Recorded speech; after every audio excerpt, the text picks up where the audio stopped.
Meet Evan Treborn. He suffered from blackouts his whole life, a hereditary trait he shares with his committed father.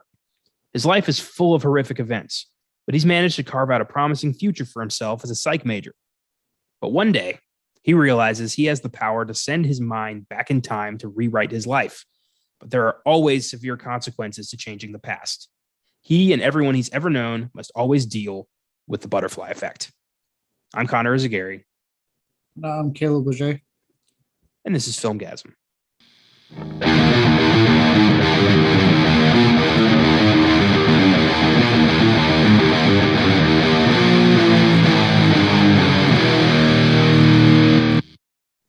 Happy Wednesday and welcome to the 148th episode of the Filmgazm podcast.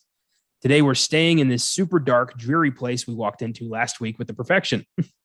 This week it's The Butterfly Effect, an underrated sci-fi drama from 2004 that at the very least showcased comedic actor Ashton Kutcher's range.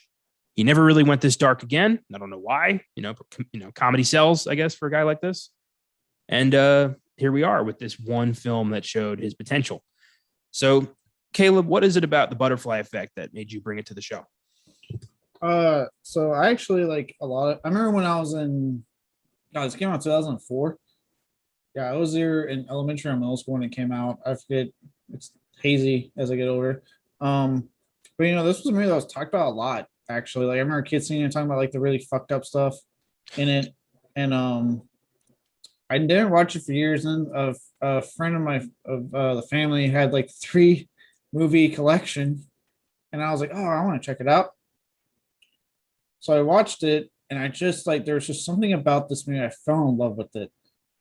As soon as I watched it, I think it just has to do with the fact that like this movie really to me is the most realistic depiction of like what can happen if you try to change just one little thing in your life for the better, or in this case for someone else's better. And it's the most realistic look at like to me life in film. Like I'll talk about more as we go, but there's just like scenes that happen that like to someone could be like that kind of happens randomly. And it's like no, that's just how life is. Things can happen in a split second. This movie showcases that, and I will always defend Ashton Kutcher in this role. I think he is fucking phenomenal in this role. And I like you said, it's the only time he went this dark, only time he went this traumatic. I would wish audiences had warmed up to when it first came out so we could have seen him do more stuff like this. Yeah, I think so. I've never really been that big of a fan of his, but I do appreciate his work in this film. I remember I watched this because you recommended it. You had told me this was such a great movie. And I, for years, had thought, no, not going to bother with that. And then my mom bought a bunch of DVDs off a friend at work, and The Butterfly Effect was one of them. So we had it in the house. And I thought, I got 2 hours. And I put on The Butterfly Effect, and I expected 100% to hate it. But it's really engaging. It's really, really dark. I mean, unapologetically, from beginning to end, there's no happy ending. There's no light at the end of the tunnel. It's just dark pain, agony, and a lot of rape. And just an unfortunately somber film, but really creative. And time travel movies especially are difficult because you have to establish all sorts of rules. You have to follow those rules. It's so easy to end up with plot holes. And there are a couple in this movie, but they're, easy to miss. Mm-hmm. And I did enjoy it. And I hadn't watched it since, I think it was like 2016, 2015. It's been a while. So I'm glad we watched it here. We have, by accident, done 3 awfully rapey movies in a row, with the 3rd one coming next week. We apologize. Didn't intend that. Just happened. Was it the intention? Here we are. Own it, till somebody points it out. Yeah. I will say, when you mentioned like the time travels and stuff, right? Like, you're right. There are like minor plot holes with it, like I think like 1 or 2 scenes. But for the most part, I really appreciate that, and having seen this a couple of times, like this film sets up very basic rules and commits to it. It follows them constantly throughout the whole movie. And I really appreciate that here we have this like really like almost independent type film that does a better job of setting up rules and following them than some of the bigger budget time travel films I've sat through. Yeah, that's true. And actually, I think on this show in particular, I think we've only done a couple time travel movies. I think we've done this, Bill and Ted's Excellent Adventure. That might be it. I think that's all we've done with time travel. I know we did Back to the Future on Oscar Sunday, and then, whatever happens on the sneak preview. But here, time travel is not something we've really dipped into. So this ought to be pretty interesting. I always, talking about time travel always brings up all sorts of questions, all sorts of scenarios, especially in this case when you can literally project your consciousness into your memories, Right. which is a very interesting way of to time travel. Yeah, well, it does that in the film. Also, like I think we're also about it really exposes that idea of like if you could change something in your life, because we've always talked, especially as you always talk about, right? What's something which you had a second chance, and this one explores that, and it explores that of like being able to go back and change something, and that in your head be fine and dandy, but then what are the ramifications? What does that cause because you want to change this part so bad? Yeah, exactly. The whole concept of the butterfly effect. It's chaos theory. A butterfly flaps its wings here, volcano goes off in Japan. Are the two correlated? Perhaps. It's all about, the ripples. If I go back in time and, one day in my childhood, I go left instead of right, I come back now and, maybe there's a nuclear war in Korea. Who knows? That's the crazy thing about this stuff is you really don't know how this shit correlates. Mm-hmm. And the smallest detail can just completely change everyone's world. It really does introduce so many fascinating scenarios for the film to explore. And it really does own up to that. Yeah, I think it being dark, actually, like I can understand. I think it's smart that the film is dark. I don't think this would have worked had it been a super light, like this kid had a great life type of thing. You know what I mean? Yeah. Well, why would he want to go back and change anything if his life was so perfect? Exactly. I think by making it so nihilistic, so bleak, it is what makes it engaging because you get presented with a scenario where you're like, of course you would want to go back. Of course you want to change these things. You know what I mean? But then, of course, the movie keeps showing you why, hey, man, all this, you hear it all the time, bro, right? Everything happens for a reason. Big saying a lot of people hear. And this thing almost enforces that. Like, you shouldn't change it because these things happen for a reason. As shitty as some of these things are, they happen for a reason. And if you change it, you want to fuck all this up. Yeah. It's oh, by the way, we are doing the director's cut here. The I think admittedly better ending, which we'll get to. Right. We'll get to it, but I think it's better. It fits with the theme of the movie more. Yeah. I can totally get why the studio was like, fuck no, we're not doing that. I mean, ending a movie like that, just to have your audience walk out in complete silence and just like thinking about how fucked up their own lives are. It's not really what you want for box office returns. What you want? What you want? What you want? I don't know why I thought the Beastie Boy song there, but there you go. Oh my god! I come in, I know I always make fun of studio execs and stuff, and they're really out of touch with the audience. I would 100% get if they sat there and went, "We need to change the ending at least." Like, holy shit, dude! Like, we want the audience to walk out somewhat happy. Holy fuck! I like to imagine this started out as like a sequel to Dude, Where's My Car? And it just turned into this nihilistic, dark ass movie. That's not what happened. I just like to think that's what happened. Also, like I'll say it, that's probably the best comedy pictures on Steve Where's My Car. I fucking love him and Sean Scott in that movie. Oh, I fucking hated that movie. I love that movie. What's mine say? Stupid. Dude. What's mine say? Sweet. All right, but what does mine say? Dude. See, it was just, I don't know. I wasn't prepared for it to be like, for them to be so stupid. I thought it was going to be more of a, I thought it was going to be smarter. I don't know. I don't have any excuses. I just didn't like it. I liked it. I liked the dumb humor in that movie. The Butterfly Effect was written and directed by Eric Bress and J. Mackie Gruber. They created the TV series Kyle XY, which ran for 3 seasons from 2006 to 2009. Remember that show about the kid who didn't have a belly button? Oh yeah. Yeah. I don't know what it was about. I just know that from the preview. I'm pretty sure he Yeah. was an alien or a clone or some shit. I didn't watch it. I'll say I've never seen that. I've tried this and I was like, what's the big deal? He doesn't have a belly button. Apparently, I was in the minority there because it lasted 3 fucking seasons and had a following. So Apparently, I think it got canceled and they had to like rush the ending. They're like, oh, by the way, he was this. And they also. So nothing beats the shitty ending I had to sit through with Chilling Adventures of Sabrina because Netflix just wouldn't give them a fucking answer. And they had to rush. Isn't that just the fucking worst when a show has to cobble together some half-assed ending because the channel didn't give them a heads up? It's like just give them the heads up so they can do an actual ending at least. A show can be incredible the entire run. You have a bad ending, that's all anybody's ever going to talk about.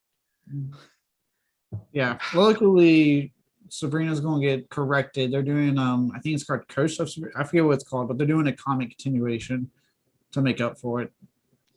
That never really works though. I mean, look at the X-Files. Not for the X-Files, but it's worked hella good for Buffy. They're still going, I think. Well, Buffy didn't have a bad ending. No, I didn't. But I'm just saying, like, it does work if it's done right. So it could work for Sabrina. I know the showrunner is heavily involved with the comic. Speaking of Buffy, I just read that I love these tangents. It's my favorite part of the show. Disney, I guess they own Buffy now. Oh, motherfucker. Yeah, go on. I didn't know that. I don't know why that made me mad, but go on. They're doing a book series, a book trilogy about Willow's daughter, who's both a witch and a slayer. And I'm intrigued. Buffy goes missing or something, and she has to help find her at it's the new Sunnydale. They rebuilt Sunnydale from that fucking crater. And I don't know, but I might get those. I liked the world of Buffy. So do I. I need to read the comic continuation more because it was really good what I read. I read most of season 8. I didn't get to the I was looking for one of them for years and I finally tracked it down and then I never kept going. So I might have to just start over. It's been a while. Some they're kind of a bitch to get. Like, so you all have all these different editions and it's like, yeah, I figure out which but yeah, I remember when they were talking about reviving it and no one was excited for it. Yeah, and then Joss Whedon turned out to be an asshole and now it's dead in the water probably forever. Yeah, and I'm okay with that. Like between like the zero fanfare, like the zero fan interest, and then the whole Joss Whedon scandal, I'm like, good, okay. If there's one thing that was right, we're not getting that Buffy revival. I'm sorry, I don't think anyone can do it if it's not Sarah Michelle Gellar. She was so good in that show. I agree. And now we'll just get the continuously remastered Buffy where they make it widescreen and you can see the craft services table. I wish they would do a like it right because you can do X-Files pulled off a fucking HD transfer for Christ's sakes.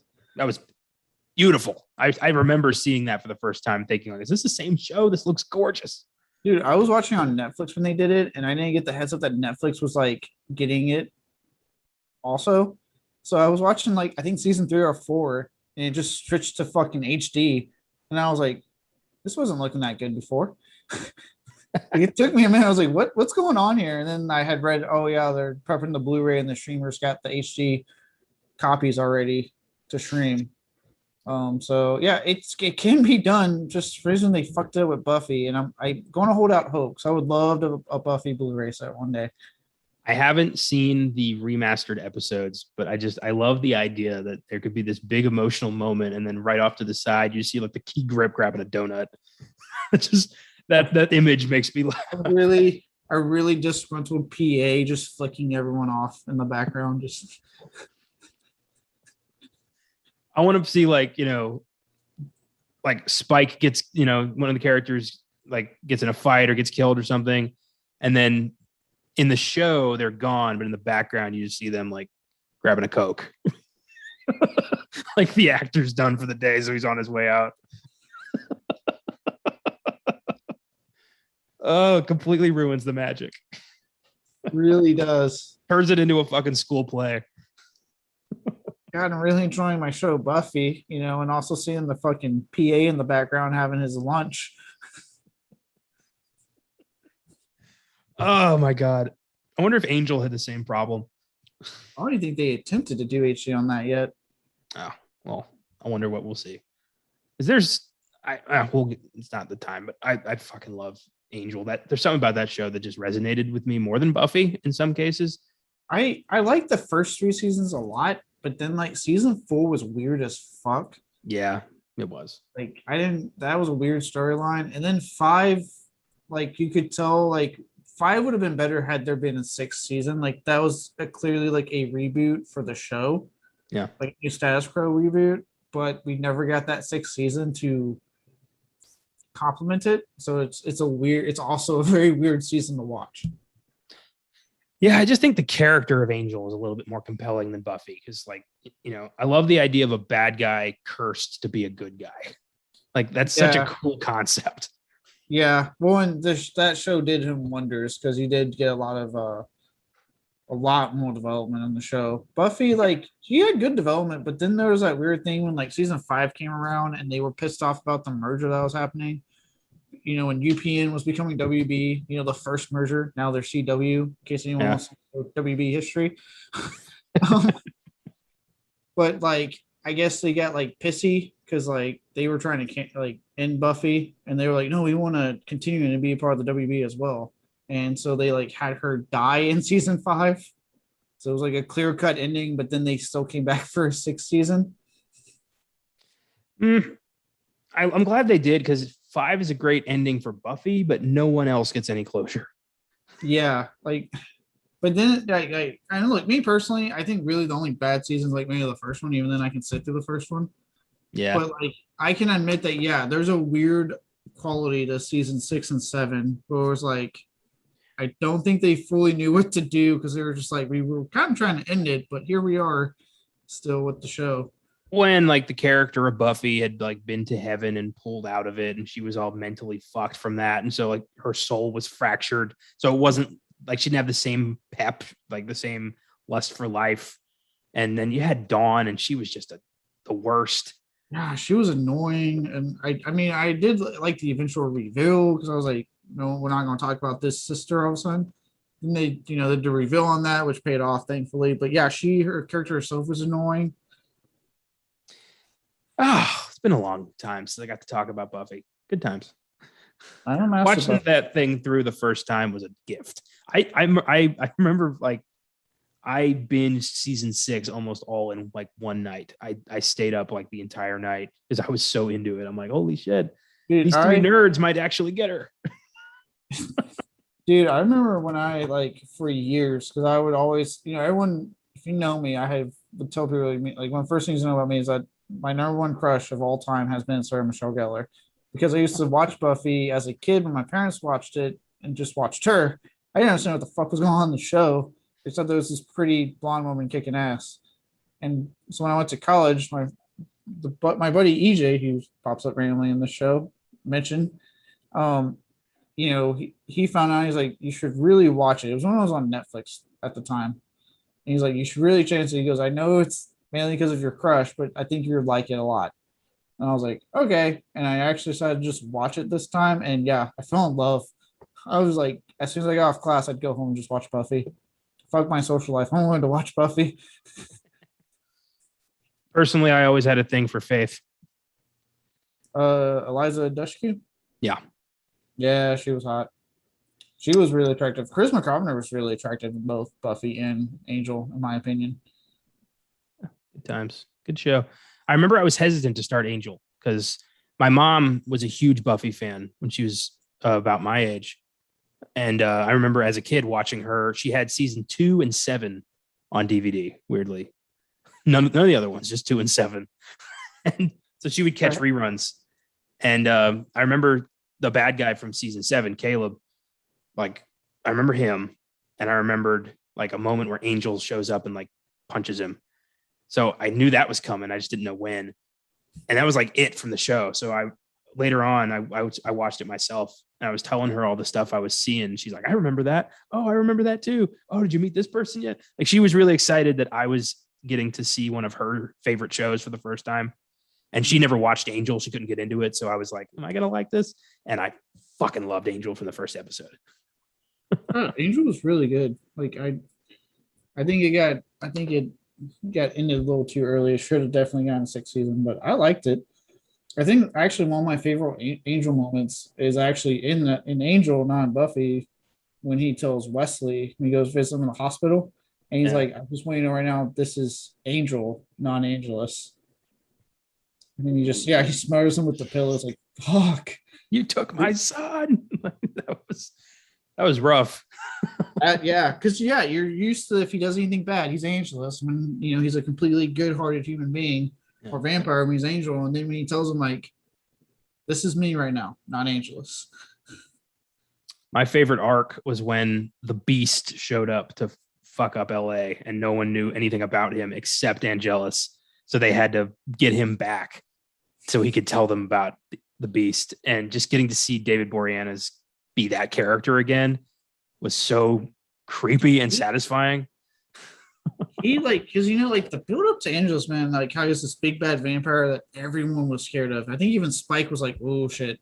Yeah, he's the most evil, sadistic bastard who ever lived. Yeah, I give both shows credit for actually paying that off, and David Boreanaz credit for his performance in paying that off. Like as soon as you would click into Angelus, you felt you're like, yeah, I wouldn't want to fuck with this guy. So I think my second, actually my favorite comedic moment with him is when he has the shotgun in that line. Vampire with a shotgun. Well, just the idea that they had to break, Faith broke out of prison to stop Angelus. Like she was full on like, I'm going to be here to serve my time. I did the wrong thing. I'm a better person. And Wesley's just like, Angelus is back. And she's just like, step away from the glass and jumps through. And she gets to hunt him. It was so fucking cool, man. Like just as a longtime fan, I was like, this is neat. Good times. Damn, I might rewatch now. Once I start talking about this shit, it gets in my head and I just want to see it again. Well, it's just good shows. I could rewatch those all day. Oh, I've done them both like 4 or 5 times at this point. It's comfort food. Yeah. Oh, I don't remember how we got there, but that was fun. Anyway, Eric Bress and J. Mackie Gruber, they also wrote Final Destination 2. So, yeah. And one of them wrote The Final Destination separately, not the team. How do they write one of the best horror sequels and then one of the worst horror sequels within the same franchise? I think because they wrote one as a team and the other one of them did solo. So clearly the talent lies in the other guy. Because I love Final Destination 2, but The Final Destination is honestly to me the only bad one in the entire series. It's the only one where when I marathon, I'm just like, fuck. That's one franchise I still have to watch. I've seen the first one, but I haven't seen the rest of them. I enjoy it. There was talks going on for a while that they're trying to revamp it, but I don't know where that's at anymore. I don't know. You'd think with today everything's getting a second, third, fourth chance. Why not Final Destination? Yeah, and it's weird that it hasn't because the last movie was a box office success. It wasn't a flop; it was a hit, and they just never made a 6th movie. So it's like it's not like the Saw franchise, which as much as I love it, they've continuously now twice tried to revive it and hasn't done that hot at the box office. This is a franchise that's done really well, and they just haven't tried again. I don't understand. I feel like this would work well as like a American Horror Story style anthology show. Oh yeah, that might be. I mean, I'm sure when we actually do the Final Destination episode, we can one day we'll talk about one. But as you probably know, it was actually ran for an X-Files episode. Yeah, I remember hearing about that. So it was originally ran for TV. They could go back.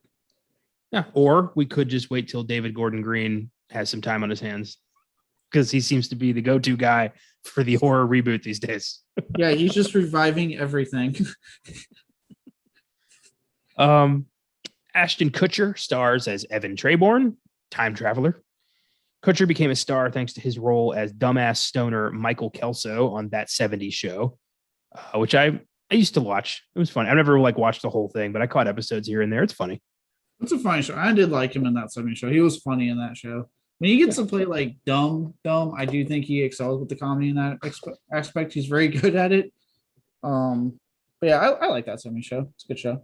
He's really good at the blank, brainless stare. Where he's just like, like there's nothing the wheel's turning, but the hamster's dead. That kind of look. Yeah, he's really good at that. Some of his notable film roles include Dude, Where's My Car? Guess Who? The Guardian, Jobs, No Strings Attached, and the Netflix series The Ranch, which he did for a few seasons with fellow That 70s Show star Danny Masterson, who is currently in prison facing a rape trial. So, yeah. Not harassment, not anything. It's legit rape. Yep. He is a monster. I hope he rots. Like 5 forward if I remember the count. I always forget Ashton Kutcher did a Steve Jobs biopic that went nowhere. Yeah, and that one I've heard mixed things about. I have also seen The Ranch. I've seen the early seasons. That he's good in that too. He does really. I mean, he does good with TV comedy. Like he definitely could have a fruitful career doing sitcoms. Not replacing someone like he did in Two and a Half Men. Yeah, but in that same show on The Ranch, I liked him in The Ranch. He played well with, at the time, his co-star and Sam Elliott. So, do you know if that show got canceled because of Danny Masterson, or did he just get kicked off of it? He just got kicked off, and they wrote in a new character. I don't think it was like a family relation. They just kind of got a new character in there. Nice.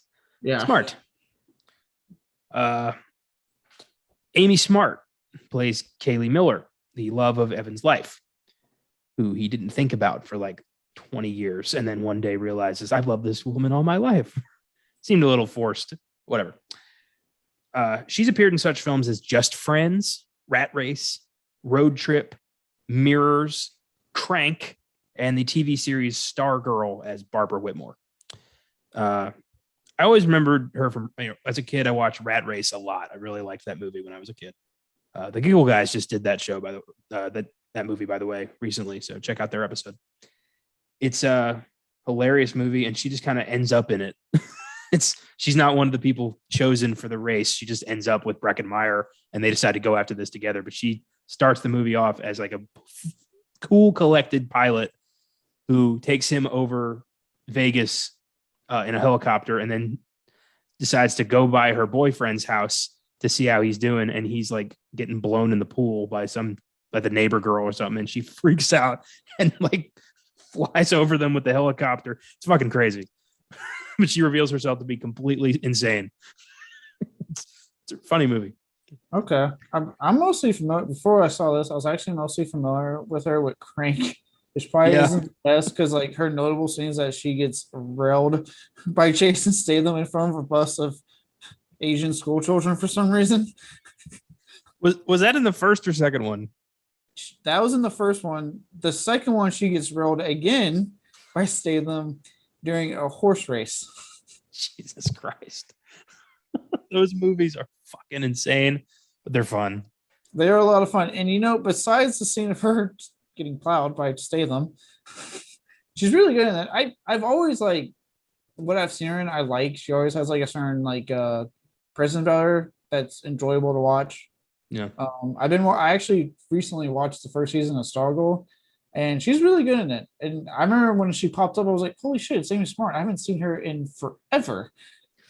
And yeah, no, she's good. She's so very attractive, very talented actress. So before I started paying attention to names, I used to get her and Jenna Elfman mixed up a lot. Of course, now I don't. Do you ever see Just Friends? No. It's early Ryan Reynolds and Amy Smart, and it is really funny. It has no business being that funny. It starts out in high school where he's the chubby nerd with like a retainer and a like fro and everything, just the worst look you can have in high school. And his best friend is Amy Smart, and he's in love with her. And he confesses this love in her yearbook.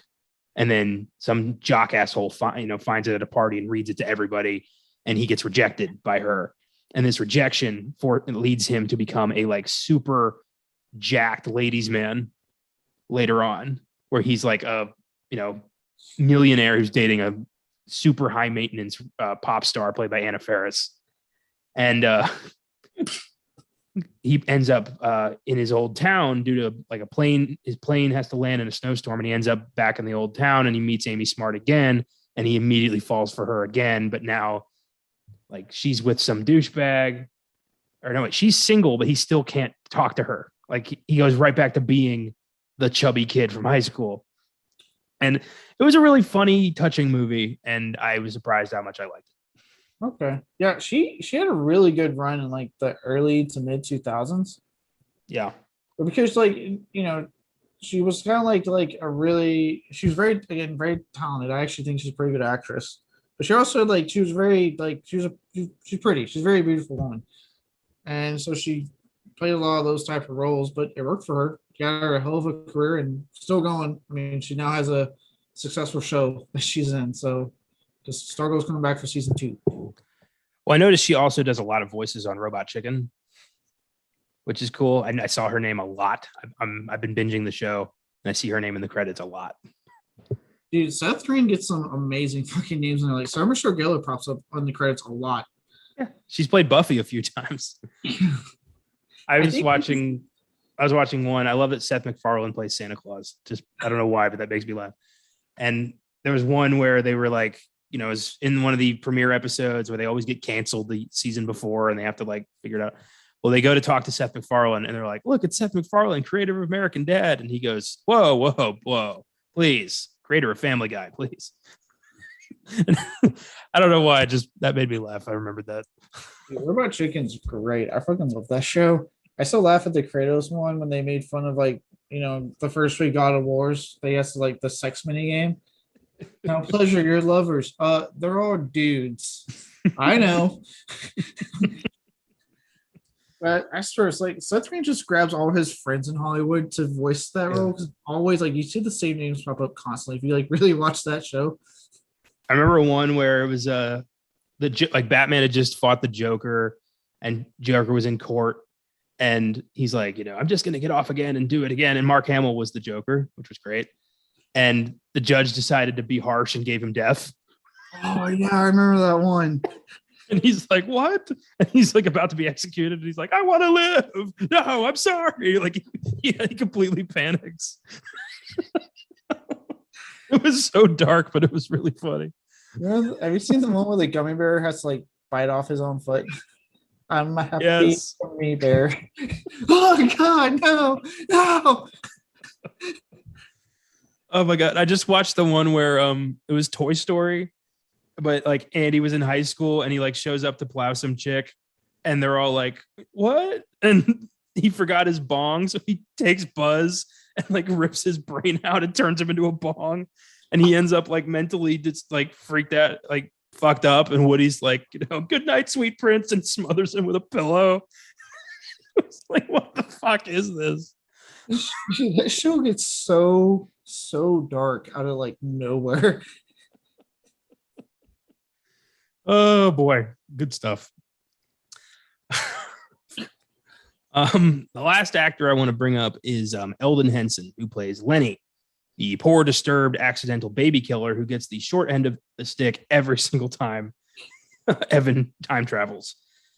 Henson is known, I'd to say, mostly these days for playing Foggy Nelson on Netflix's Daredevil, and he's appeared in such films as Idle Hands, The Mighty Ducks, Lords of Dogtown, and the final 2 Hunger Games movies. And I fucking hated him in Daredevil. At least the first 2 seasons that I watched. Just, if I found out my best friend had superpowers, the last thing I'd feel is betrayed. Like, why do they always do that in superhero movies and TV shows? Like, how could you not tell me? Like, he's a superhero. Those bad guys are trying to kill me. That's par for the course. So you don't know Kingpin, Foggy? I'd be more like, so you're not really blind, huh, asshole? Like that's what I'd be more pissed about. My God. Yeah, I thought his character was, I preferred Jon Favreau in the 2003 movie because he was just a bro, like a buddy.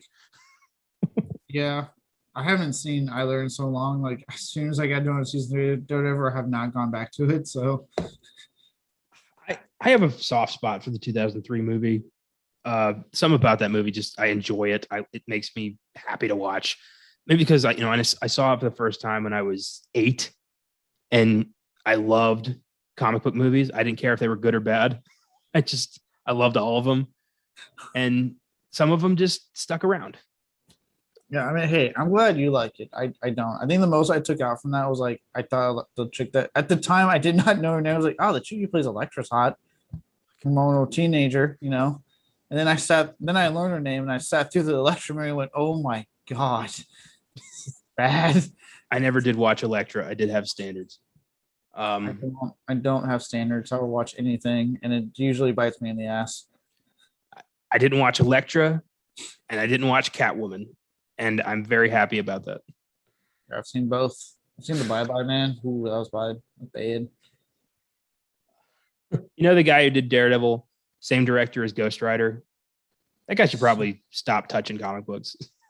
Yeah, don't give him comic books.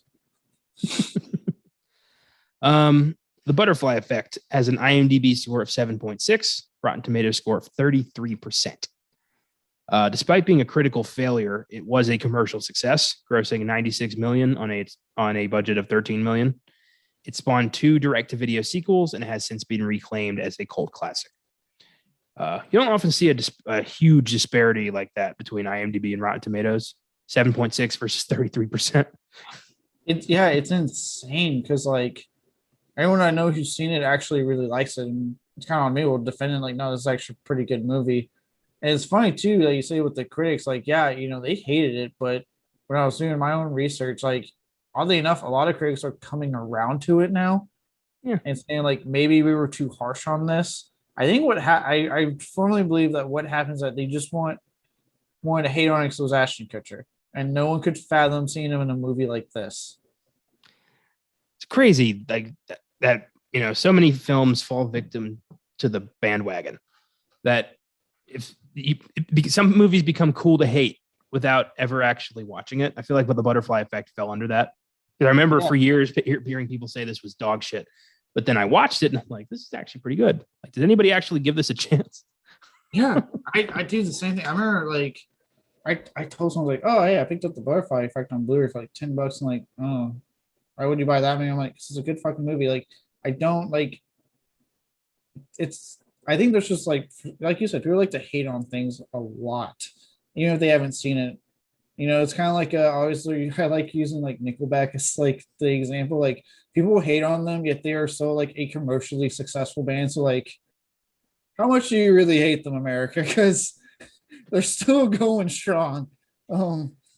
Same with like a movie like this. Like I think people just like there's this weird thing I've noticed with like Ashton Kutcher, man. Like it's love it or hate it for a lot of people. And I think a lot of people here like, oh, he did this when he got the Butterfly Effect, where he's not being funny. Ew. And it's like, how about you actually watch it and give it a chance? Because it's a really smart, clever film that I will defend it anyone. When that 70s show came out, I never would have thought that Mila Kunis would be the one who had the most successful post-career. I don't think anyone did. I don't think anyone did, much less that her and Ashton Kutcher are married now in real life. It's kind of touching that they, found each other again later in life, ended up married. That's sweet. Whatever happened to Topher Grace? Remember him? Yeah, he pops up randomly, man. Like I'll be like, what happened? And then I'll watch him like, hey, it's Topher Grace. That whole cast, like, whatever happened to the guy who played Fez? I don't know. He really did not have much of a career afterwards. I know he was, I think, Bob the Builder. He was on some cartoon for a while, and then that ended. It wasn't Bob the Builder. It was like, I forget. It was some kid show that he was on for a while, and then it ended. And then the chick that played Donna, I mean, she had Orange Is the New Black, but that's over. I think she popped up on the ranch here and there. No. Who was that guy who replaced Topher Grace in like the last season?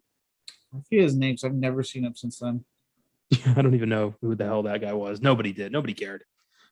And no one cared. We all wanted Topher Grace, but he wanted to be a big fucking movie career guy. Nobody likes a cousin Oliver. Do you even get that reference?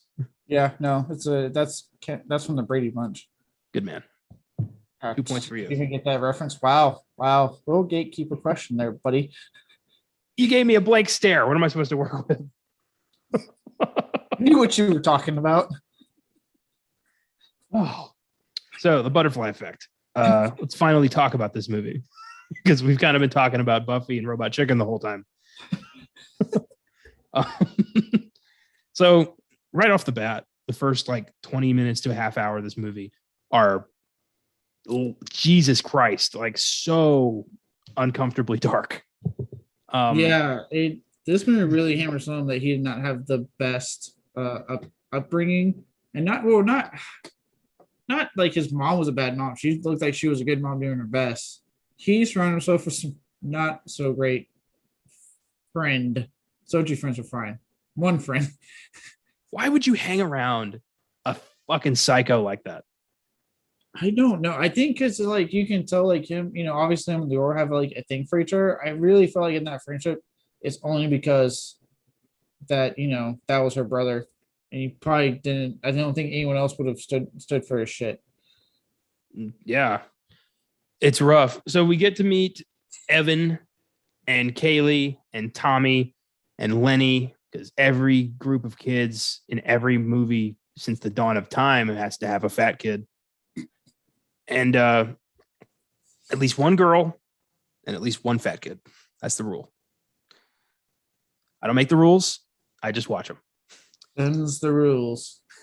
Look at it. The Goonies, The Sandlot, Stand By Me. There's always a fat kid. There's always a fat kid. Oh. Anyway. I get it. When I was, I was the fat kid. I get it. It's a noble tradition. I don't know what I'm fucking talking about anymore. Where are we going with this? I don't have an end to this. Look, girl, just keep doing what you're doing. No matter what we call you out for, Hollywood, when it comes to diversity and sexism and all that stuff, maintain the fat kid. Maintain the fat kid. That is great advice. We got to print a t-shirt that says that. Hashtag, so you have to hashtag everything. Hashtag maintain the fat kid. Hashtag fat kid. Anyway, I forgot my point. Yeah, so they're friends. They're all kids, like 13 years old. And we get to see when they're 7, we get to see them get diddled by Eric Stoltz. So that's rough. We get implied. Like, let's be like here. If you haven't seen the movie, you don't actually see it, but it is fucking damn near said. It happens. It straight up happens. He know it happens. Kids. Yeah, you know it happens. Luckily, obviously, film has to be a movie. Doesn't show you, thank God. But you know it happens. If this movie straight up showed child rape, that would be what we'd be talking about right now. We wouldn't have watched this movie. This movie would have been buried. Yeah, extremely. But it's weird seeing Eric Stoltz as a kitty diddler because doesn't that just make sense? I don't want to shit on Eric Stoltz, but it does. It just makes sense. The casting worked. I was like, to his credit, he's really good in the role. Well, and then later on, when Ashton Kutcher goes to his house to demand Kaylee's address, he looks exactly like his character from Pulp Fiction, which had me laughing so hard. He looked exactly like Lance. He had the robe, he had the hair. I think he just, as that's in his contract, he has to have that attire for every movie he's in now. I hope so. Pulp Fiction. Did you ever see the original footage from Back to the Future when Eric Stoltz was cast as Marty McFly? Oh yeah, it's weird. It's so off. Yeah. I love that they actually went to him and said, like, look, Eric, you're just not that funny. Like, you're fired. I mean, Jesus, that must have hurt. And then, he never had he had a career, but nowhere near as big as Michael J. Fox had. Yeah, true. Very true. Goddamn, poor Eric Stoltz. Well, you know what? As weird as it is to say it, he is good in this movie. I'm not going to say crushes or kills it because I really want to avoid puns with it, the subject matter. But he's good in the role. Eric Stoltz, you didn't fuck this up. You really hung in there. You played a hell of a kitty diddler. And let's not forget Mask. Good for that, too. Good job. So, Yeah, there you go. There's your Eric Stoltz praise. So we get to see the diddling, or we don't see the diddling, thank God, but we get the implied diddling. You're aware of the diddling. We are aware of it, yes. I really want to reference that you don't actually see it because I really don't want to scare people off from this movie. You don't see anything, but it happened. Yeah. Except for, was Lenny there too? I don't think Lenny was there. He wasn't, because this is when it was just Kaylee, Evan, and Psycho Tommy. Jesus Christ, Tommy. It's implied like Lenny came to the group later. Okay. So when they're teenagers or early teenagers, like 13, they find a fucking stick of dynamite in Katie Diddler dad's basement, and they decide to blow up a mailbox, and they put a time release fuse on this thing with a cigarette, and mommy shows up to check the mail with a baby, and they kill the fucking baby with dynamite. Let me point out, a lot of what's happening right now, the film smartly does not actually show you any of this. Like this initial scene, you actually don't, I don't think you don't see the mom and the baby initially. You saw their reaction, and then it cuts later because the film sets up for later. So there's a lot of cutting ahead, which at first you're like, what the fuck? Why are we doing this? Yeah. But again, it's actually the film being very smart, knowing what they're going to do later, is setting up for the fill-ins later when you actually have to travel. Well, and throughout all this, you see that Evan has blackouts where he forgets traumatizing moments of his life. So we don't actually see what happens with the dynamite. We just see Lenny is catatonic, and they're all saying, we never speak of this again. So yes. Evan doesn't know what happened. He just knows something really bad happened. Yeah. He even has the line when he's like, hey, what happened? Like he comes to, he's like, what happened? What's going on? Mm-hmm. And, when they get Lenny, they're taking him to the hospital, and his mom's like, you can't blame your blackouts. And he's crying and like, no, I really don't remember. So, and that's, again, was also a really smart way for them to obviously, I know they weren't going to do it, but just imply that Diddler stuff because, right, he blacks out, right? You have it where, like, the dad's like, hey, let's go down the basement and get the camera, and then it fucking cuts. Does that cut again, and they're in the basement, and he's just like, what's going on? Oof. So messed up. So we're already 20 minutes in, and we've got, thematically, we've got diddling and a dead baby. So we're doing just great. Yeah. Should point out you don't know about the dead baby initially, but you know something bad happened. Yes. Then we go to the movies. It's 1995, so all the kids are seeing Seven. The end of Seven somehow. Yeah. And of course, Tommy's an asshole. He talks during the movie. He's screaming, look at that fat fuck. Because he's just the worst human being on any level. Yes. He also uses some other choice words that we will not say. Mm-hmm. We're not Matt Damon. We stopped using these words a while ago. If you want to know what the hell that means, just Google Matt Damon and it'll be the first thing that pops up. So Evan and Kaylee decide to go out to the lobby, have a little smooch. Tommy sees this and is like, the fuck? How could you, my best friend, who's so obviously attracted to my sister, be kissing my sister? How could you do this to me? And then like some kid knocks him over. So he grabs a pole and just fucks this kid up. I was going to say, can we talk about that? Because every time I've seen this movie a couple of times and that still gets me. I'm like, how he is effective at taking this kid out. Like, doesn't look at him. It's like a John Wick moment. Just doesn't look at the guy, grabs the pole, shoves it into his face, and starts beating the shit out of him. I don't remember. This kid's like 11. And this guy was like at least 3 feet taller than him. And he just fucked him up with a pole. It's implied the guy who tricked him had to be, I'd put him at like 16, 17. Yeah. Like earliest. And this like 11, 12-year-old fucks him up. And the girlfriend's just like, stop hitting him. Oh my God. And then as punishment for Evan kissing his sister, he fucking steals Evan's dog, throws him in a sack, and lights the sack on fire. What the fuck? Yeah. Now this part so there was a diddling, right? When I first watched, I was like, oh my God, Jesus. Obviously, again, you don't initially know what the fuck happened with the mailbox you learn later. So it wasn't until we got to this, I went, oh my God, what is this fucking when I initially watched, I was like, dude, what is this movie? Like, I know there's been diddling, and now there's a dead dog. What am I in for here? This is the darkest shit. And I'm thinking like this is the beginning. We haven't even seen Ashton Kutcher yet, except for that brief moment at the beginning. Like, what is this? And yeah, Tommy is like, stay the fuck away from my sister. The dog is burned. I don't remember the fallout from that. I think shortly after that, Evan moves away with mom because mom's like, I heard what happened with the dynamite. I know it was you.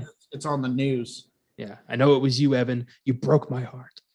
Not quite that dramatic, but it was, they have to get out of there.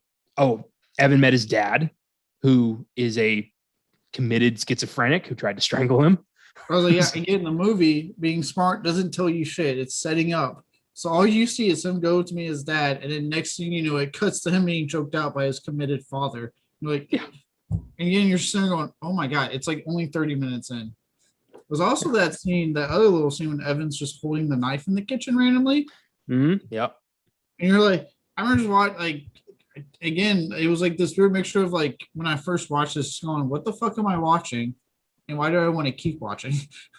Yeah, I kind of want to know, like, is this going to get better? Is it like, not is the movie going to get better, but like, are things going to get better? Like, are these people going to be okay? I mean, damn, it's a rough day. I don't think it all happened in one day. I mean, Jesus, can you imagine? Jesus, if that was one day. So how'd your day go? Well, I got diddled, killed a baby, and kissed my best friend's sister, who then proceeded to get retaliation by killing my dog. That's how my day went. You're just like, Jesus Christ. All right, I'm going to walk away. Also drew a knife on my mom and got strangled by my dad. So what do you want to do tomorrow? It can only go up from here. I mean, yeah. I don't think it could get worse. Holy hell. So Evan moves away, tells Kaylee, I'll come back for you. Spoiler, he fucking doesn't. And he ends up in college. Let's also remember this movie came out in 2004, so getting able to reach out again to people was a little bit tougher. She never left that town. Yeah, well, I mean, her whole dad situation, the original timeline. Well, he could have tried harder. He knew the situation. He knew what she was living with dad and Tommy. Yeah, I'll give you that. At the same time, I understand just someone who's gone through life. You just like, he probably just moved on. I'm sure there was stuff there we didn't see. He's like, I got to be a psych major at so-and-so state. And he, he's Ashton Kutcher now, which is awesome. He's now, he grew into Ashton Kutcher. It's got to be a bonus when that happens to you. He grew into a stoner-looking college Ashton Kutcher, because Kutcher nails the look of like being in college with like the hair and the beard and the lanky appearance. Like, yeah, this is a guy that doesn't have a lot of money for food, and that's why he smoked quite a bit. The only thing I don't buy, I'm like this. I know this is going to sound a little elitist, but I'm looking at this guy and I'm thinking this guy's no grad student. Wow, we're not that shaggy. Kutcher's like a super successful businessman. Well, Evan Treborn is fuck all. So my point stands.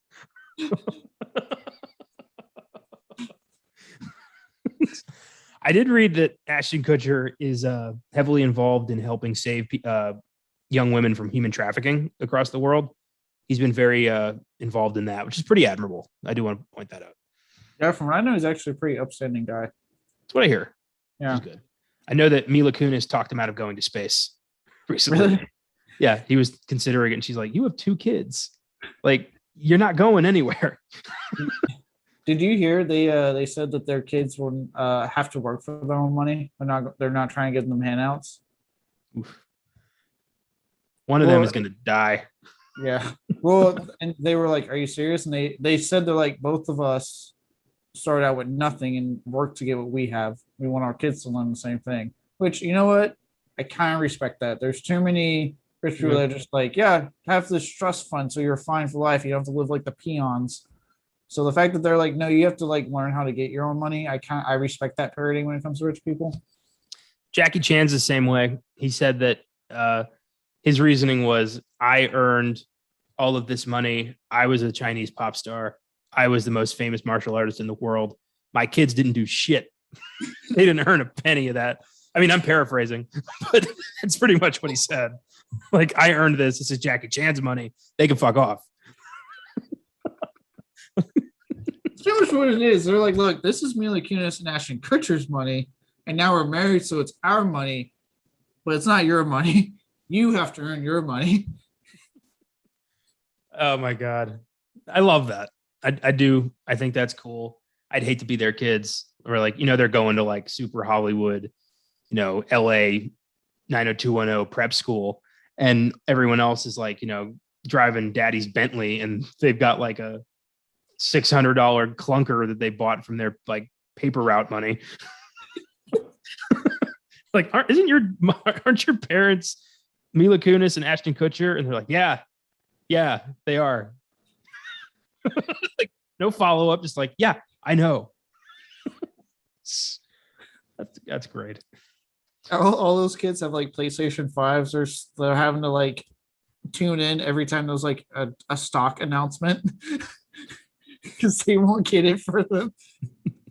He's got like a PS3 with the case missing. Like, it works, but only if you like tilt it a certain way. You know what? I'm not even sad about this. I hope that's their outcome, because you know what? I firmly believe, like, obviously rich people, like, they live on a different fucking planet than us. Let's just be honest. Yeah. But that's why I said I really respect the ones that teach their kids, like, you need to respect the fact that you're part of the 1%. You need to respect that, and you need to work for it. And also not be a dick to those that aren't, because guess what? 99% of the goddamn country is not like that. Nice. I really hope they're bestowing those good. I just love that he wanted to go to space, and she's like, sit the fuck down. Like, no, you're not going to space. No, you're going to do your business ventures and act in movies occasionally. You ain't going to space. In movies occasionally. That's great. That's pretty apt. I love Evan's super goth roommate, played by Ethan Suplee. Thumper. I remember when I first saw this. As you know, I'm a big Boy Meets World fan. He was the bully in Boy Meets World for the first couple of seasons. So when I saw him, I was like, oh shit. I was like, it's the bully. Good to see him still doing stuff. Apparently be like a obese goth ladies man. I know. I like, what is this fucker's secret? Like, he is like chick repellent, but somehow every night, I don't get it. What's his secret? Like, what shampoo does he use? Like, I want to know. I love how there was that throwaway line when they walk into Evan's apartment or dorm, and she's like, oh, it smells like sex in there. He's like, yeah, Thumper had a fun afternoon. She said, like, what was it, like, really him? And he's like, I say like a charming, nice guy, or whatever comment he said. There was like that quick throwaway of like, yeah, I don't know. I did like also, I was gonna say I did like when you got at the frat guys at the bar. I love that part so much. It was fucking crazy. Breaks their beer, like, what the fuck? And he just breaks the pool cue and just glares at him. He just sit down. Damn. That was pretty awesome. Like, I'm a huge Evolution fan. So when I first saw this, I was like, Head and Shoulders. Like, that's how I know this guy. Oh boy. Have you seen his transformation lately? No, has he lost weight? He dropped like 500 pounds. Like, he's a jacked 8-pack bodybuilder now. Like, he looks fantastic. Does he still act, or is he like? Does he still act or doing something else? I think he's been focusing on his health, but now that he's like back to he's at full power, I think maybe. But Google Ethan Suplee weight loss, and he looks fucking impressive. He looks like Jesse Ventura. It's pretty Jesse wild. The body Ventura. The body. That's right. He looks like a sexual tyrannosaurus. One of my favorite movie quotes of all time.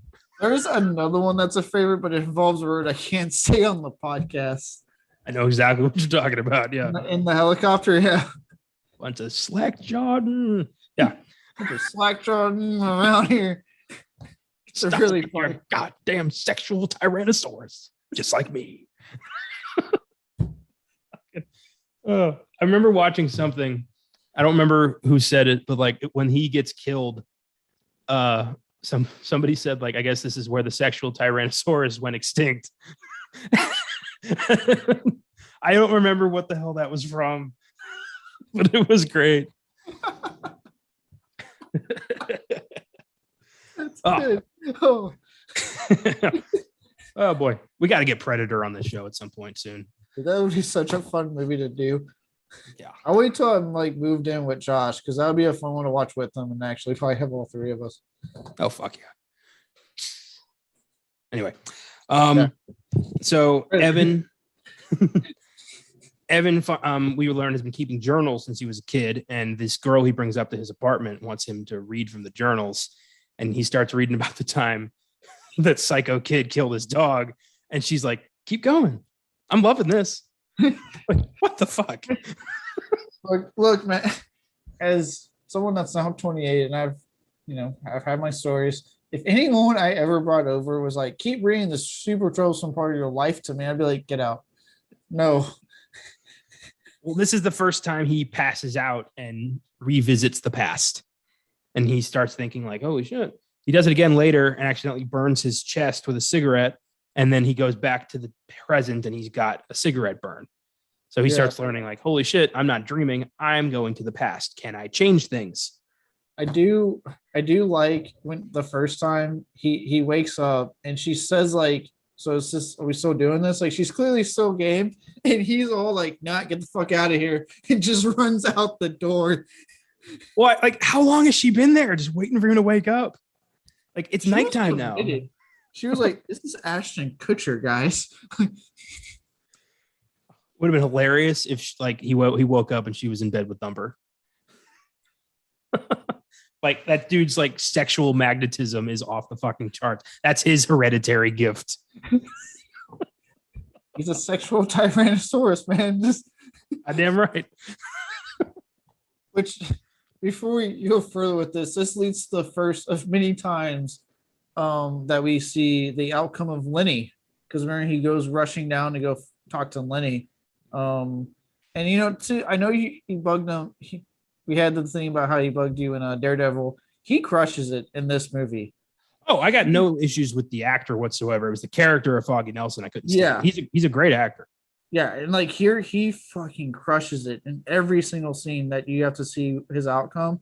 And like the scene when he, there's just something so sad when he gets to his room and you see that he has mentally stayed in that moment.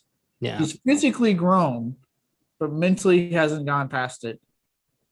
And like that scene when he pushes Ashton Kutcher against the wall and starts reciting the lines that Tommy said to him, you're like, oh my, like I don't know, it hits. It really hits.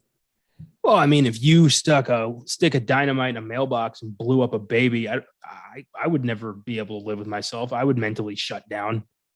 So I get it.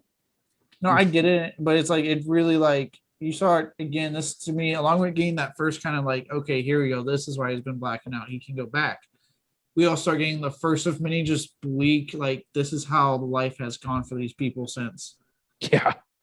And Kaylee's been trapped at a diner where she gets groped all the time and can't do anything about it.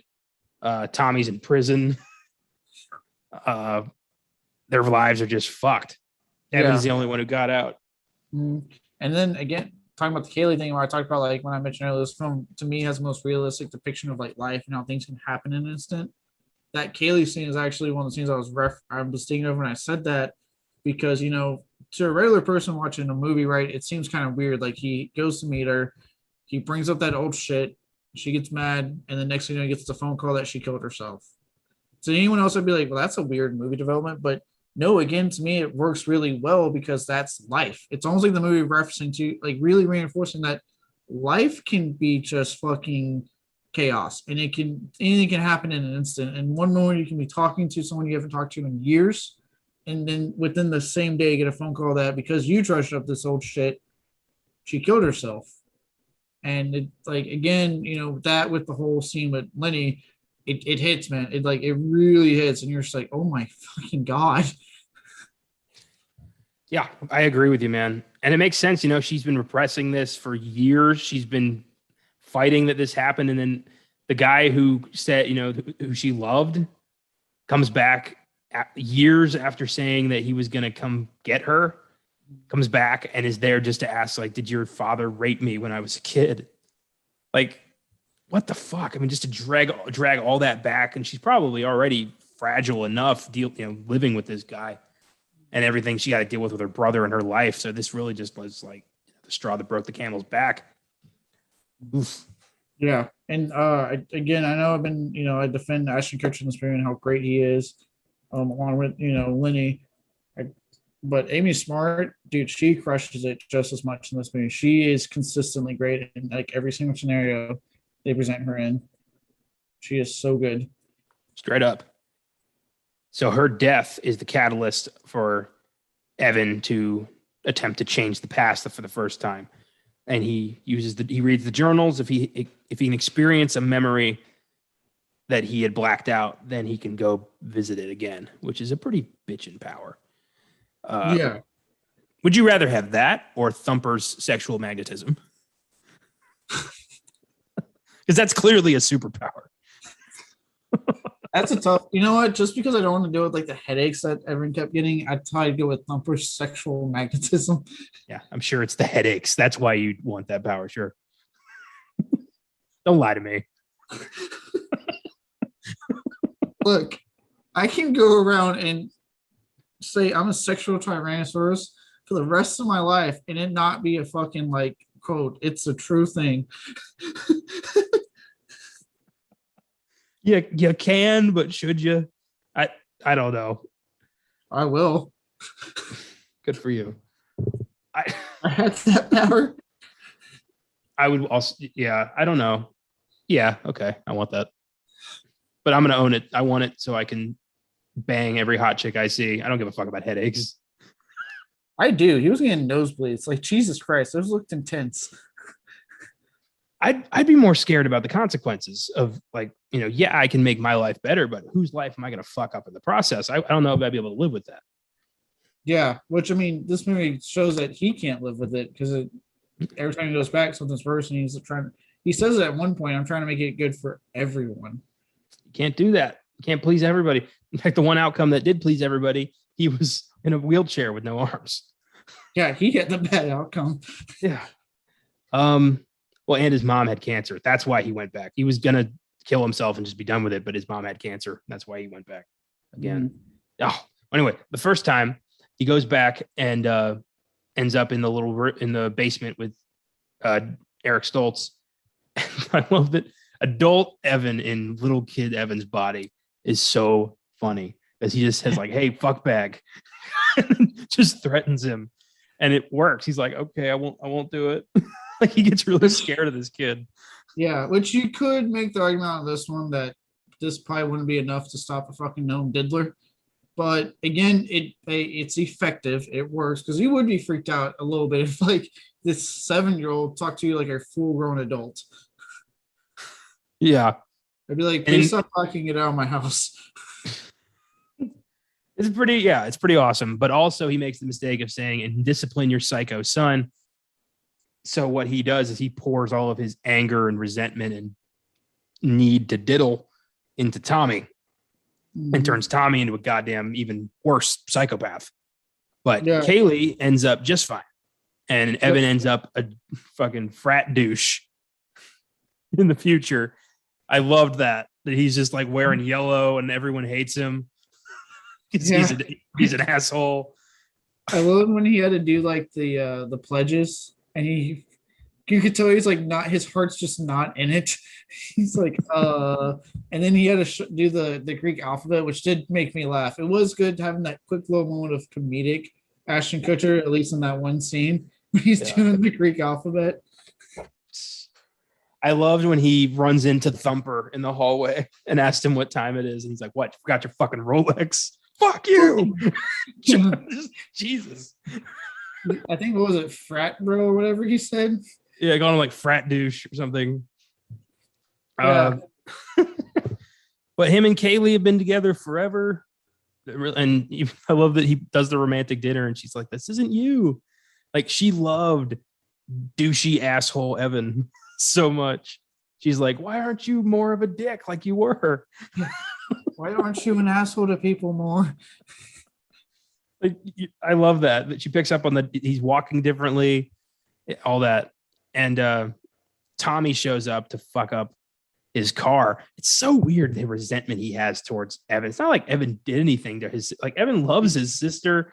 It's this weird controlling thing and this jealousy. Yeah, it's really weird. Which, and kudos to the actor that played the adult Tommy throughout this movie, because again, like that one, he crushes. Like, he probably has the most like along age amount the different changes throughout like the different scenarios, and he is good every single time. Yeah.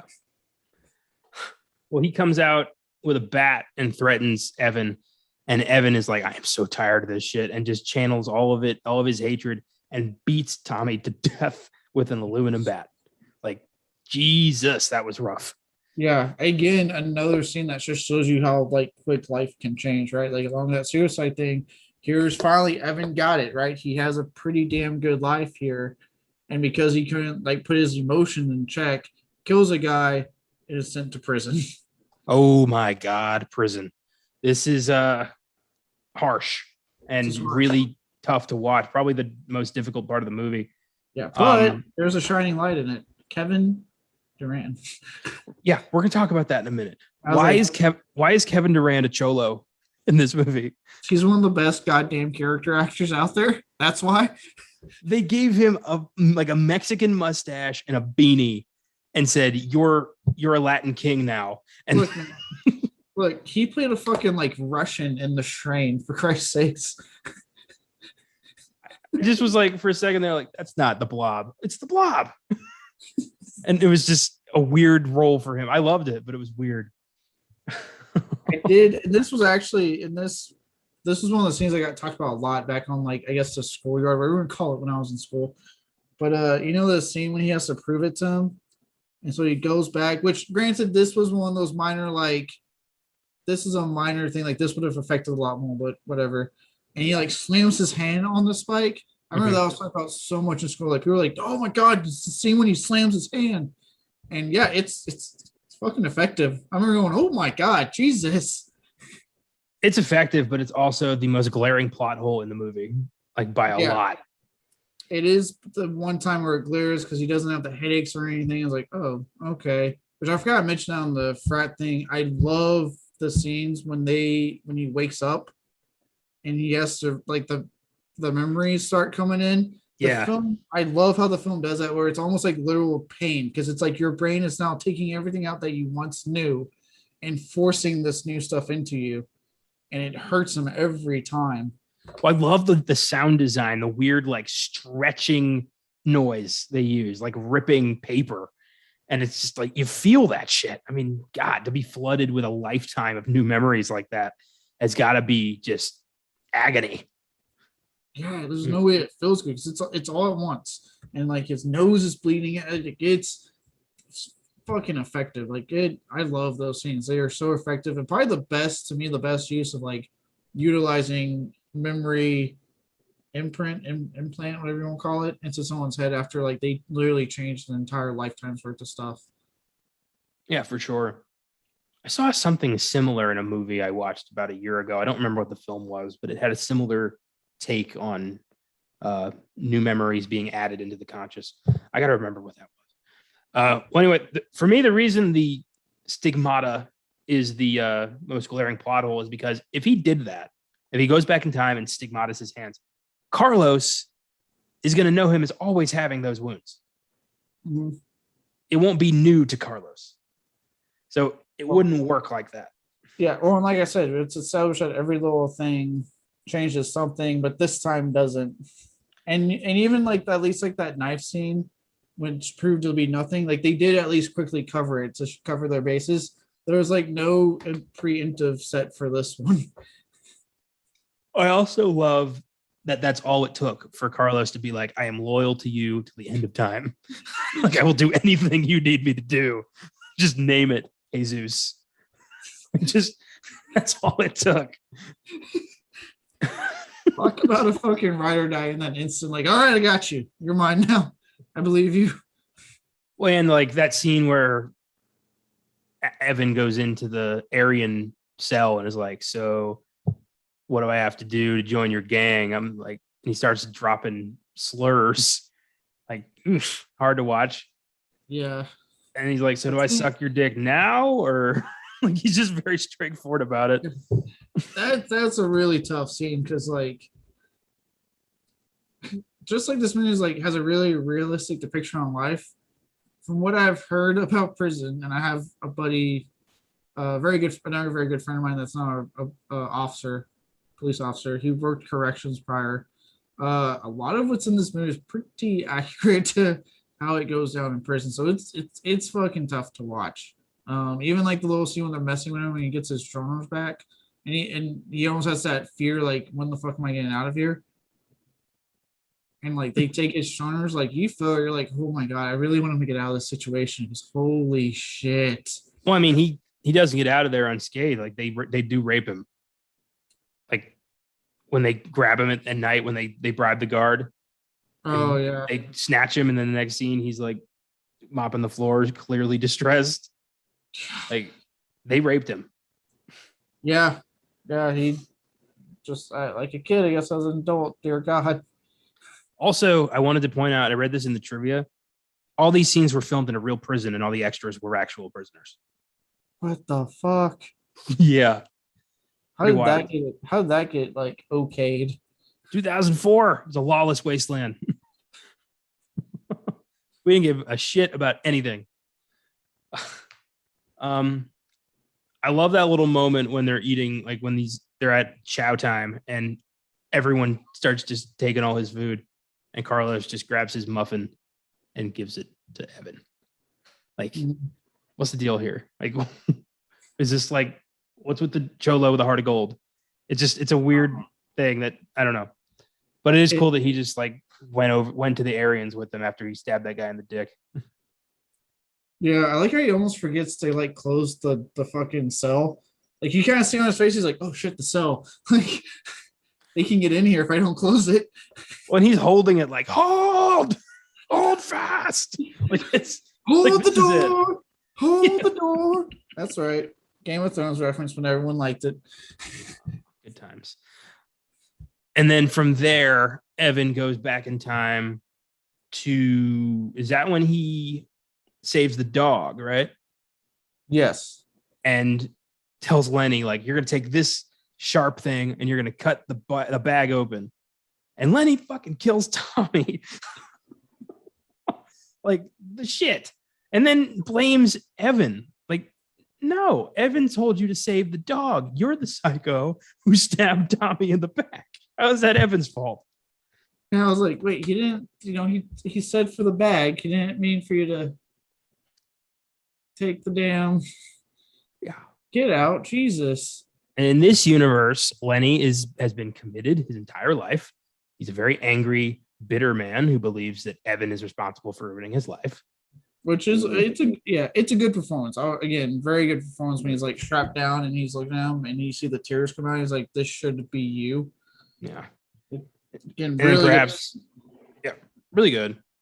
Perhaps most distressing, Kaylee is now a crack whore and a prostitute and just despises the world and everything in it. And why wouldn't you? Yeah. But this leads to one of my favorite scenes in the movie is when he takes her to the diner. And you finally see Evan, who's been trying to fix everything. He starts like to cry a little bit, and he's just like, "I just want to fix it for everyone. I want to make everyone happy." And you can tell like this is wearing out on him. Like this is wearing him down. He keeps trying, and something bad happens. I got a little choked up when he told her about what he can do. And he said, like, I just wanted you to know that you were happy once. Like, Jesus.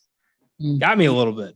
Yeah, honestly, like, and this is scene I'll actually, when it comes to like trying to defend Ashton Kutcher with this movie, this is the scene I point out all the time. I'm like, you gotta watch the diner scene because it chokes me up almost every time I see it. It's a fucking powerful scene. Kutcher's doing great. Amy Smont's doing great in it. When she gets up and leans into him and says like what she has to say, you fucking feel it. Like it's so good. I really, really like this scene. I mean, yeah, although I do think that, had the little psycho dog torturer been killed, would it have messed up her life that much? I don't know. Well, and the movie quickly establishes the main thing was that she had to get away from her dad because no matter what outcome happened, if she saved her dad, that's what fucked it all up. Yeah. He should have just killed Eric Stoltz. Yeah, really. That would have solved a lot of problems. So with this, he goes back in time yet again, this time to the mailbox, and stops. This is when they reveal the baby, and he runs towards the mailbox and is like, "Stop, lady! Don't open it."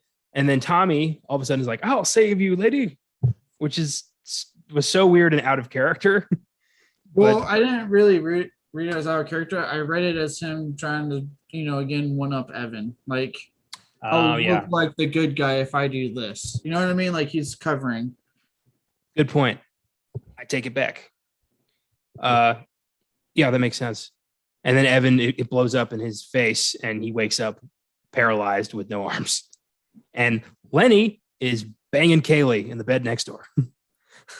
Like, I like how they reveal that because you just see Lenny, and then he has like his, the fucking memory thing happen, and they get out, and then that's when you see her get out. You're like, oh. Well, I think it's a little fucked up that like she was in love with him until he exploded, and then she wasn't. Like, yeah. Well, when they briefly touch it, you ask her, like, do you ever think about us? Yeah. Hard question to ask. And she's like, yeah, all the time. But I'm with Foggy, so this ain't happening. He has arms. I'm with him.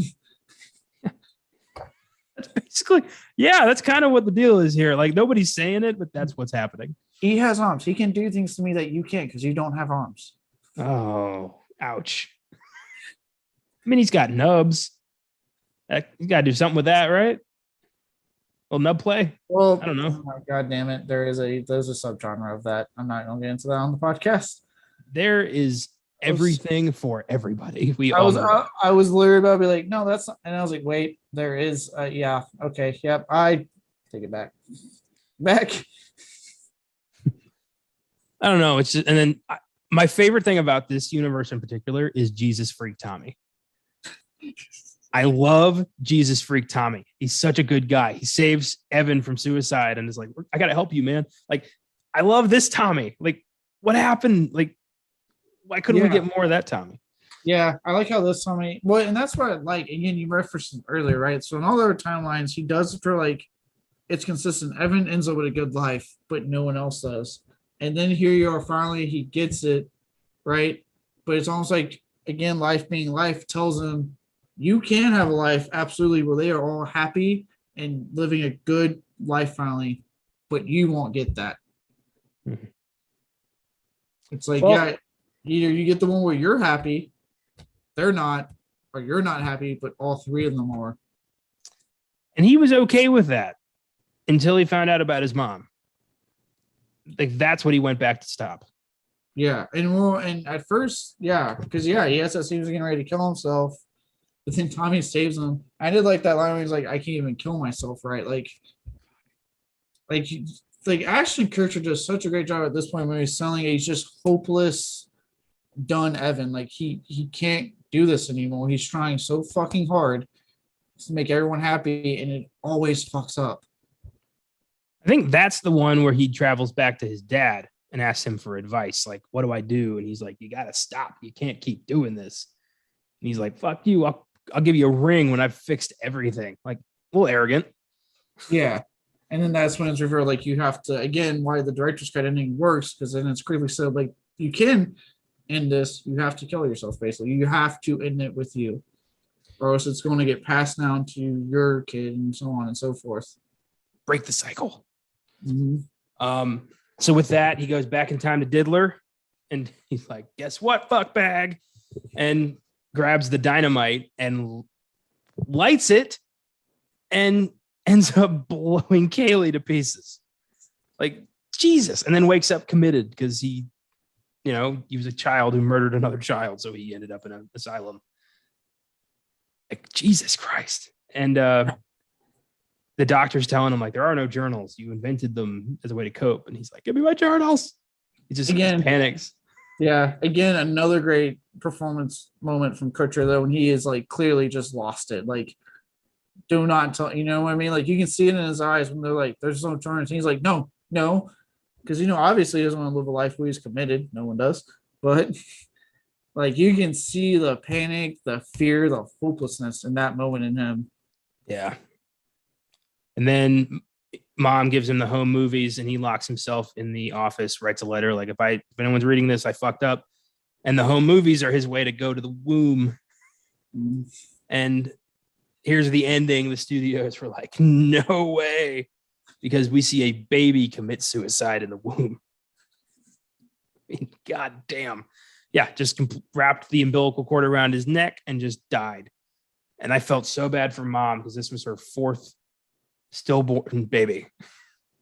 Yeah, it's it's I'll say, like, it's bleak, it's nihilistic, it's a fucking downer of an ending, but the movie builds up to this ending. The movie, there's lots of lines of dialogue, if you're paying attention, that build up to this, that this was the ending they intended.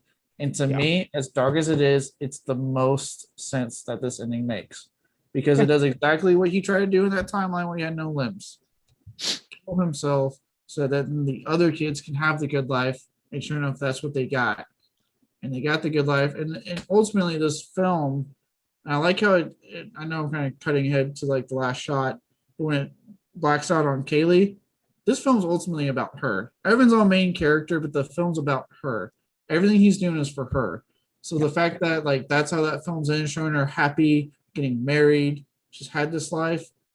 Evan won. He finally did what he was setting out to do. As sad as it is to see our main character go, and as bleak as that fucking ending is, it's good in that regard.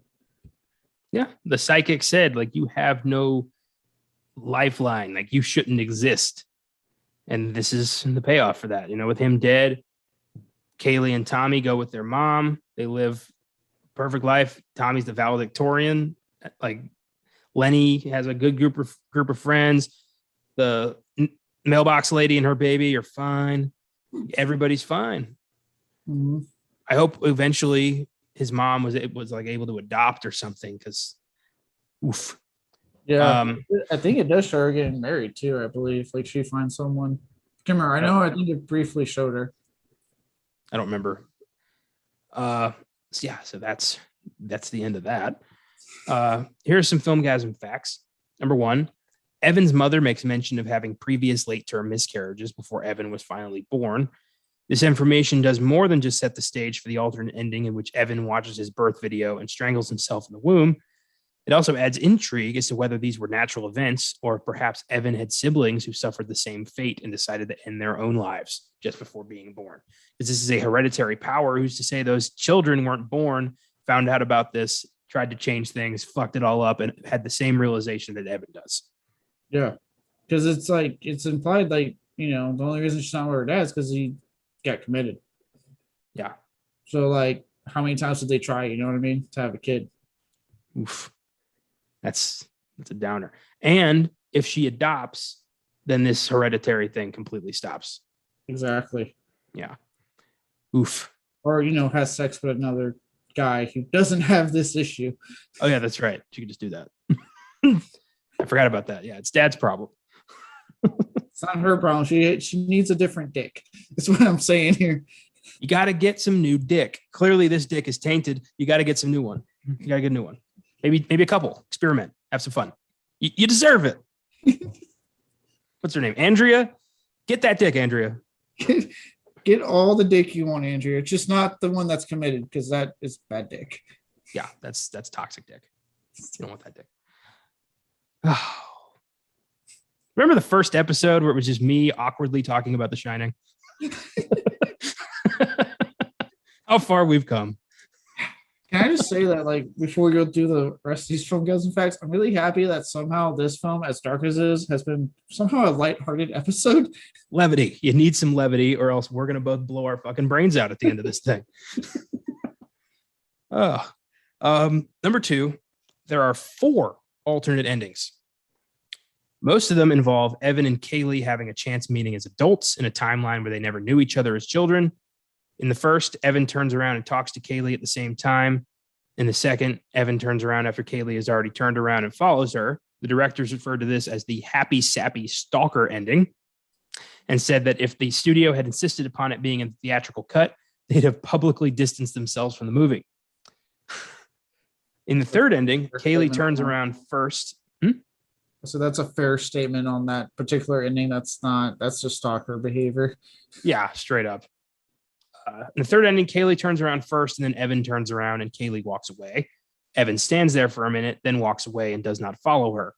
The directors called this the happy, sappy ending and said it was the minimum ending they'd be willing to accept in a theatrical cut if the studio insisted on it, since Evan at least learned some lesson about self-sacrifice. And I believe this is the one they used in the theatrical cut, right? Yeah, this was the one.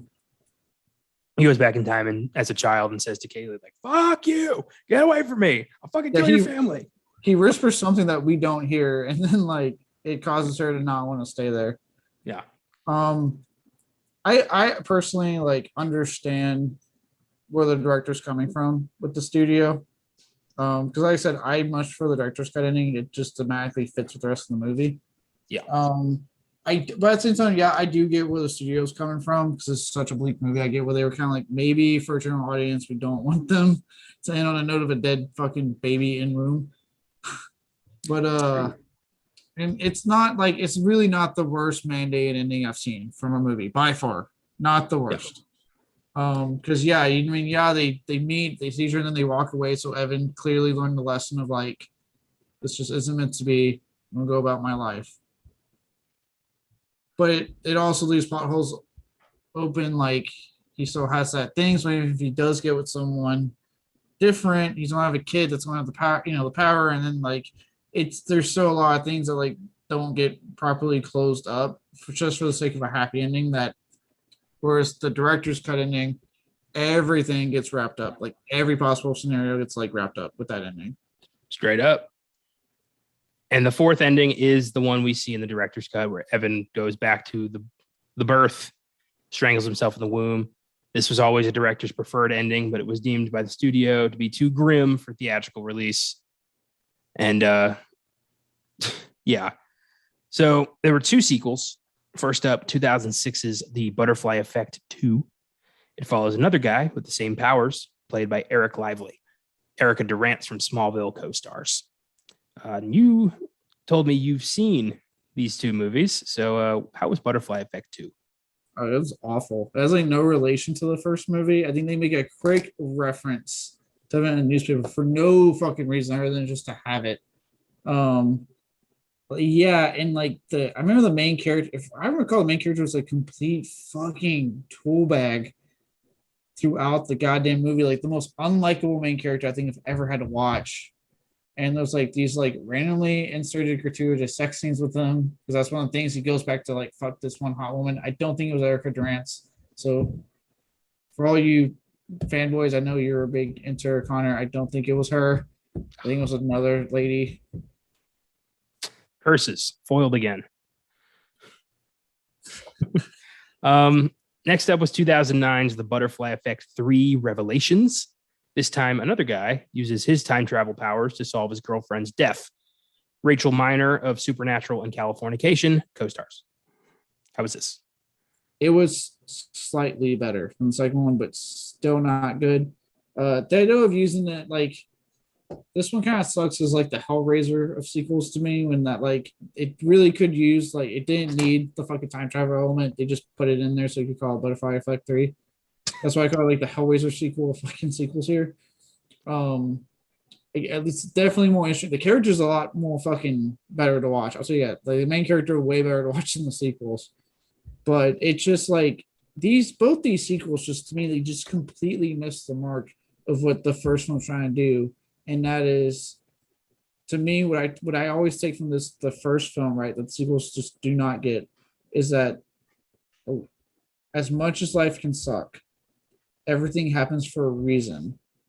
And that going back, and as much as you want to sometimes go back in time and change things for the better, it's not the right thing to do, because it's just going to make something worse for someone else. So you have to find a way to move on. Yeah. And that's Dad what makes that. I was gonna say that's what I always take from that first one, and it's why to me like neither sequel works, because they don't do that. They just insert the time travel stuff from the first movie. Well, Dad warns him in the first movie. He tells him, you cannot play God. It's not our right. Like, just because we can do this doesn't mean we should. And Evan's like, fuck you. I'm going to make everything great. And nope. I give the Butterfly Effect an 8. It's bleak as hell, but it's intriguing and entertaining, mostly thanks to the committed performances. Yeah, I think even on this slide, it's edging towards a 9. I really, really like this movie. I'm a big defender of this movie. I think as grim as it gets, the themes are very relatable for people in this movie. If you can get past the darkness of it, you're in for a treat. The cast is fucking superb. If you're watching this, seriously, get past Ashton Kutcher as a comedian and give him a chance. He pulls off a hell of a performance, and I wish he would have done more. I wish the audience would have reacted better, so he would have been, I think, more willing to do more like this. And also, I didn't mention it, the score for this movie is actually like a low-key underdog type of victory, because the score is actually really good in this movie too. Yeah, it's pretty bleak, but also with like a little like tinge of hope that keeps Evan going, because you need that. You need that spark. Yeah, good call. Thanks for listening, everybody. I hope you enjoyed the show. Thanks to the entire Filmgazm Productions team for making these shows happen. Austin Johnson, Josh Allred, Caleb Leger, of course. Special thanks to Andrew Bachman and Juwan Carter, the Giggle Guys, for all they do with their show, and to Ryan Leone for our kick-ass theme music. We're creeping up on our 150th episode in just 2 weeks. We got a big one planned, but until then, for next week, it's time to revisit a 2016 home invasion thriller that has a sequel coming out next weekend. A bunch of assholes try to rob an old blind man with a stash of cash hidden in the closet. What they don't expect is the blind man to be ex-military, highly trained, and crazy vengeful. Next week, we're tackling Don't Breathe, just in time for Don't Breathe 2, which comes out August 13th. It's been a minute since I saw this. I saw it at the movies. I was into it until a certain scene, and then I didn't care for it. I'm hoping, since I know it's coming this time, no pun intended, I will be able to be a little bit more prepared for that. So maybe I'll like it a bit more. See, I love this. I love Don't Breathe, even with the twist that you'll talk more about next week. Hopefully, those who are listening right now have already seen the movie, know what we're talking about. Even with twist, I love Don't Breathe. Fede Alvarez, a fucking great new voice in horror between Evil Dead and Don't Breathe. So I loved it. Right on. I hope I like it more. I did give it a 7 in 2016, and I'm hoping, it's been 5 years. Hope maybe it got better. Also, don't miss the 1949 Oscar-winning drama The Heiress on Oscar Sunday, and James Gunn's The Suicide Squad on Monday's sneak preview. Until then, if you ever travel back in time, don't fuck things up worse than you already have. And while you're in the past, keep watching movies.